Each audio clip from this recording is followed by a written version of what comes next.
بسم اللہ الرحمن الرحیم۔ ہمارے معاشرے میں بیٹی کو ایک امانت سمجھا جاتا ہے، کسی اور کی ملکیت، ایک محدود مدت کے لیے مہمان۔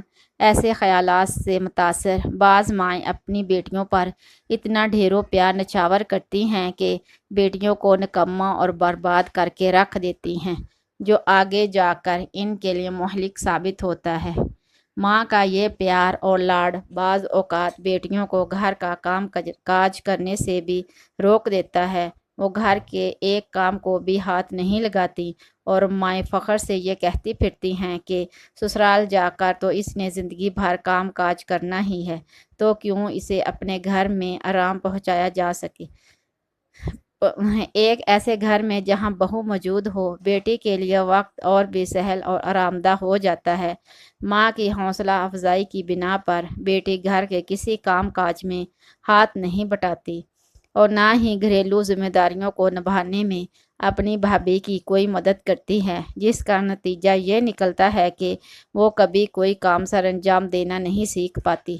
بعض اوقات ماں کے بگاڑ کی بنا پر لڑکی مکمل طور پر اجڑ، گستاخ، پھوہڑ ہو جاتی ہے۔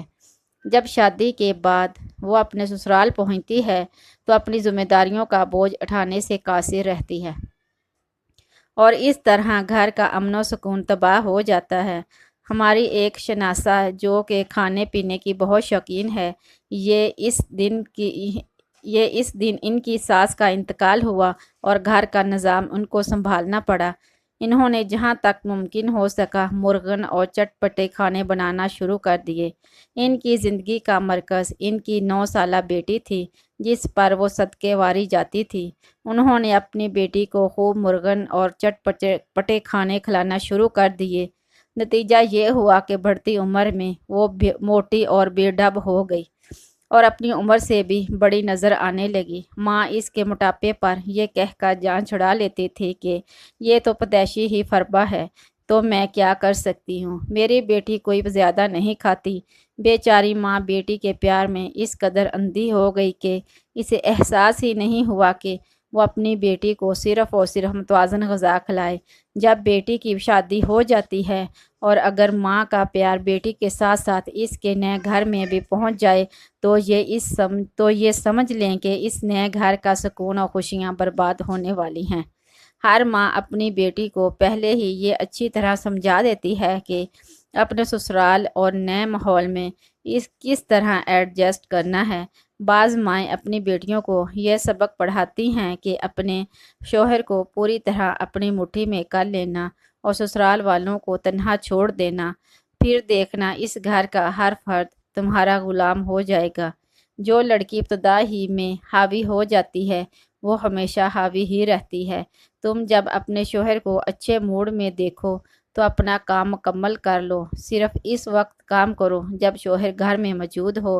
اس کے جانے کے بعد تمام کام اپنی ساس اور نندوں پر چھوڑ دو، وغیرہ وغیرہ۔ یہ وہ مائیں ہوتی ہیں جو اور کچھ نہیں بلکہ اپنی بیٹیوں کی زندگیوں میں زہر گھول رہی ہوتی ہیں۔ اس قسم کے مشورے جو مائیں یہ سوچ کر دیتی ہیں وہ اپنی بیٹی کی بھلائی اور خوشی کے لیے یہ سب کچھ کر رہی ہیں، تو حقیقت میں اپنی بیٹی کی زندگی کے عدم اطمینان اور ناخوشی کا بیج بو رہی ہوتی ہیں۔ بعد میں غلطیوں کا ازالہ بہت مشکل ہو جاتا ہے۔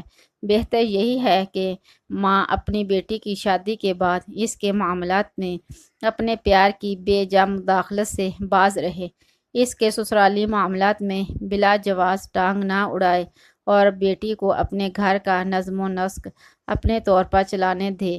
بھلا بے مطلب مشورے دے کر اپنے پیار پر بٹھا لگانے کی کیا ہی ضرورت ہے۔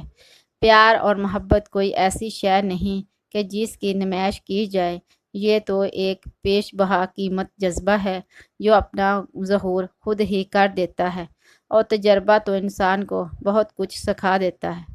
حضرت علی رضی اللہ تعالیٰ عنہ کا فرمان ہے، کسی انسان کو پتھر سمجھ کر ٹھوکر مت مارو بلکہ اسے تراش کر دیکھو۔